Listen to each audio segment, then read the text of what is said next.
एक छोटे से गांव में रहता था एक किसान अपने 4 बेटों के साथ। बूढ़ा किसान हमेशा चिंतित रहा करता था। उसके बेटे हमेशा आपस में लड़ते झगड़ते रहते थे।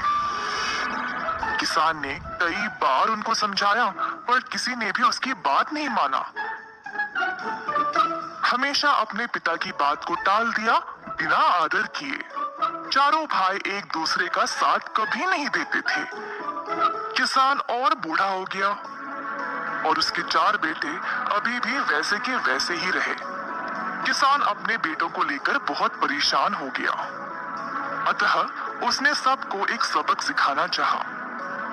एक दिन किसान ने अपने 4 बेटों को अपने पास बुलाया।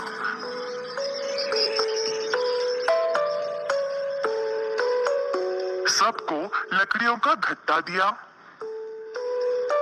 मेरे बच्चों, तुम सब के लिए मेरे पास एक काम है। ये एक साधारण लकड़ियों का गट्टा है। मैं चाहता हूँ कि तुम इस गट्टे को 2 हिस्सों में तोड़ दो। सबको ऐसा करने का एक एक मौका मिलेगा। सच में पिताजी, ये तो बहुत ही आसान है। उफ, तुम तो ये कर ही नहीं सकते, कोशिश भी नहीं करना। मैं तो सबसे बलवान हूँ और एक क्षण में तोड़ सकता हूँ। क्या मजाक है ये। सबको पता है कि सिर्फ मैं ही यह कर पाऊंगा। अच्छा, बस करो अब। मैंने यहाँ तुम लोगों को लड़ाई करने नहीं बुलाया। जैसा मैंने कहा वैसे चुपचाप करो। पहले सबसे बड़े बेटे ने लकड़ियों के गट्टे को तोड़ने की कोशिश की। लकड़ियां ना टूटने की वजह से वह हैरान रह गया। उसने बहुत जोर लगाया और सांस लेने भी रुक गया, पर गट्टा टूटा नहीं। अंत में उसने हार मान ली। दूसरे भाई ने भी कोशिश की, पर वो भी असफल हुआ। तो गुस्से में आकर उसने लकड़ियों को नीचे फेंक दिया।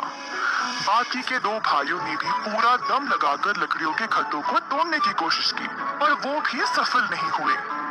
सब लोगों ने हार मान लिया और पिताजी से पूछने लगे, ये तो बकवास है पिताजी, वैसे आपने हमको ये करने को बोला ही क्यों? किसान ने कुछ नहीं कहा। उसने लकड़ियों का गट्टा लिया, उनको अलग किया और एक एक लकड़ी अपने सारे बेटों को दे दिया। अब तोड़ने की कोशिश करो। इस बार सबों ने आराम से लकड़ी को तोड़ दिया। मेरे बच्चों, मैं चाहता हूँ कि तुम इससे कुछ सीखो। केवल एक अलग लकड़ी आसानी से तोड़ दी जा सकती है, पर अगर 4 लकड़ी एक साथ रखोगे तो उनको तोड़ना बहुत मुश्किल हो जाता है। तुम चारों भी इन लकड़ियों की तरह ही हो।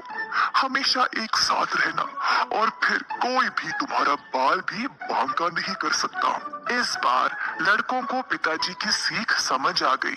सबों ने एक दूसरे से लड़ाई करना बंद कर दिया और आपस में मिलजुल कर रहने लगे और अच्छे से साथ साथ काम करने लगे।